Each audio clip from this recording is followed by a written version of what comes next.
of the people of God. Living Spirit, you have for us the words of life and wisdom. Help us to receive them. Amen. This past February, I went home to attend my uncle's funeral. He was my dad's brother-in-law. Uncle Lee and Aunt Shirley had 4 children who we visited often when we were growing up. Reconnecting with my cousins and other relatives at the funeral was very satisfying. It's always a bit stunning at these family gatherings to have childhood memories flood back, and at the same time almost feel awestruck at the fact that we are all adults. Sharing with my youngest cousin, David, certainly produced these feelings, and I found my conversation with David especially interesting. David knew that I am a pastor, and very early in our conversation made some assumptions then about my views. He asked how I was doing since I lived in liberal Madison. He talked about a manager he had who was from Madison and very liberal, and made comments that were offensive to David. It was quite astonishing that in just a few minutes, David had spent most of the time sharing a worldview that divided people into a liberal camp and a conservative camp. As we talked, I was paying close attention to what I was feeling and thinking, noticing my anxiety ramp up a bit. I was tempted to jump into the us versus them narrative, to make it known to David actually that I might be one of them he was referring to. I also noticed that I was quickly deciding that David was wrong and I was right, which is what happens when we divide people into good or bad, us or them. All this was going on in my mind and body while we were having this conversation. And on top of it all, I knew we only had a few minutes more before the conversation would need to end. So shifting away from who was liberal and who was conservative, I was able to share with David what was most important to me, to tell him how much I appreciated his parents' hospitality and how much I loved coming over to see his parents, which I did well into my adult years. Since the funeral, I have reflected on this conversation with David many times. I didn't like that I was easily hooked into the us versus them dead-end conversation. I have felt sad that we didn't talk about more meaningful things and that I didn't engage that powerful tool of asking questions instead of quickly judging. But this little conversation reminds me of my human condition, a part of me that I need to recognize, the propensity to want to divide the world into us versus them categories. And this is something we all struggle with, I think. We do this to satisfy our deep need to belong. Often we feel a sense of belonging when we share anger or disgust with some against others. As relational beings, we long for others to join in our anger, or we join in the anger of others, which provides a sense of catharsis and protection. Drawing identity and belonging by naming and coalescing around an enemy is a universal human condition that leads to conflict, pain, and suffering. And in this time of crisis, this propensity to name and stand against an enemy is lived out in all levels of our lives, in our families, among friends and neighbors, and of course, in our political and cultural arenas. One way I see this exhibited in our world is by what is referred to as call-out culture. The contemporary idea of a call-out generally refers to interpersonal confrontations occurring between individuals, but on social media. In theory, call-outs should be very simple. Someone does something wrong, people tell them, and they avoid doing it again in the future. Yet, you only need to spend a short amount of time on the internet to know that call-out culture is in fact extremely divisive. Too often, the person who is being called out becomes the scapegoat and is ostracized for their mistake. Loretta Ross, a visiting professor at Smith College and radical Black feminist, as she describes herself, has been doing human rights work for 4 decades, and she shares this about call-out culture. Conversations that could have once been learning opportunities have turned into mud wrestling on message boards, YouTube comments, and Twitter. And at colleges like Smith College, where proving one's commitment to social justice has become something of a varsity sport, I think we sabotage our own happiness with this unrestrained anger. And she goes on to say, I think you can understand how calling out is toxic. It really does alienate people and makes them fearful of speaking up. David Brooks, in a New York Times article, gives his take on call-out culture.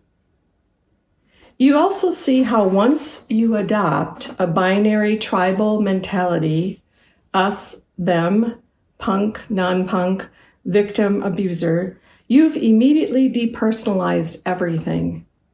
You've reduced complex human beings to simple good versus evil. You've eliminated any sense of proportion. So, my wonderings today, in this time of calling out and cutting off, are: does the gospel of peace have anything to say to these deep divides we are experiencing? How does the Christian message challenge our deep propensity to become rivals, which can lead to blaming and scapegoating? How does the gospel of reconciliation help us to unite around a common struggle instead of a common enemy? Do the life and teachings of Jesus show us a roadmap for healing and transformation? I believe that Jesus does give us a clear roadmap, and I have hope that the gospel of peace and reconciliation incarnated by Jesus Christ is the agency that we are called to live from. Loretta Ross is a perfect example of someone trying to operate from this agency. In her work as a college professor, she is helping students enter into uncomfortable conversations and learn ways to challenge one another. She says that the antidote for the outrage cycle, for the call-out culture, is calling in. Calling out assumes the worst. Calling in involves conversation, compassion, and context. It doesn't mean a person should ignore harm, slight, or damage, but nor should he exaggerate it. Calling in is like calling out, but done privately and with respect. It's a call out done with love. As we look at what Jesus taught and modeled, I would suggest that he was able to call out the forces, not the people, but the forces that drain humanity. Those forces include greed, pride, rivalry, and fear. And at the same time, always call people in. Jesus' ability to do this is illustrated many times in the Gospels. Today, we look at the story of Jesus and his disciples celebrating the Passover meal. And we see that as a perfect example of Jesus' way to call out and call in. Parker Palmer gives this description of this story from the Gospel of Luke. I said that the story of Christ gathering people into community reaches one of its high points in the Last Supper. Perhaps I should say low points. Here is Jesus, who has been pouring out his life for the people seated around the table. Now he has brought them together in the universal rite of friendship and family and hospitality, breaking bread and passing the cup. And what do these people do? First, in response to Jesus' claim that one of them will betray him, they deny that any such thing is possible. Not us, Lord. Not here. Not in this nice church.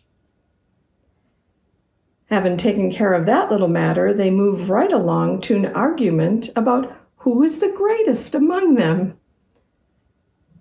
Blind to their own capacity for betrayal and obsessed with power struggles, the disciples at the table act out two issues that make community life so painfully difficult. I also would add that it's interesting to observe that Jesus never calls out Judas by name, does he? He names the behavior that someone will betray him, but Jesus never shames Judas publicly. So in the midst of these struggles, as they celebrate the Passover meal, what does Jesus do? Being fully human, he must have been tempted to get up and leave. But Jesus does not leave. Instead, he keeps breaking bread and passing the cup. He stays at the table. And how does he do this? Simply put, Jesus knew human nature. He knew that we all struggle with these weaknesses, with these forces that drain our humanity and break down community. He knew how human rivalry can lead to divisions and destructiveness when we get caught up in an us versus them way of thinking. Jesus knew of these real demons that emerge in our communities. And you know what? Because he knew this, he wasn't shocked, offended, or undone by what happened at the Passover meal. He was able to stay at the table and call people into embracing the kingdom values of service, mercy, and justice. This is the gospel of peace in action. Loretta Ross offers wisdom as she shares in the ministry of calling in, as she too stays at the table. She shares this: we have a saying in the movement, some people you can work with, and some people you can work around. But the thing that I want to emphasize is that the calling in practice means you always keep a seat at the table for them if they come back. As we celebrate communion this morning, I invite us to reflect on Jesus' life and ministry, his way of calling people in, his invitation to live deeply in and from the source of all love, his determination to never give up on humanity, his commitment to stay at the table.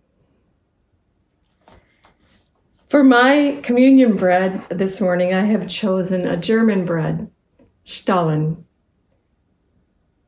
My grandmother would make Stollen every Christmas season, and she had just the perfect recipe.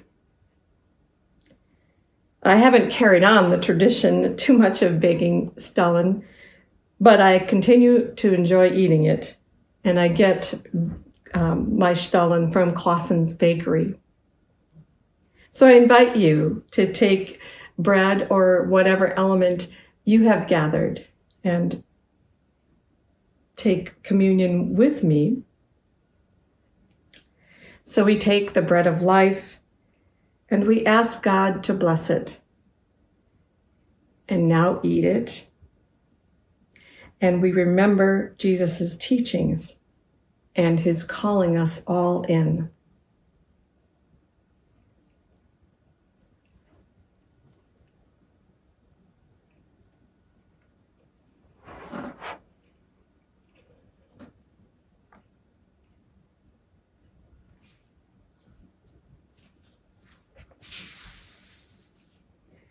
And now take the cup, and I ask God to bless this cup and our understanding. We remember that this cup represents the new covenant, a covenant that is written on our hearts, a covenant of forgiveness, grace, and sacrifice. Take and drink.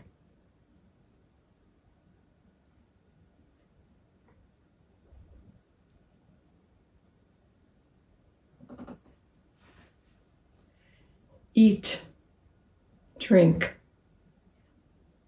and remember. Amen.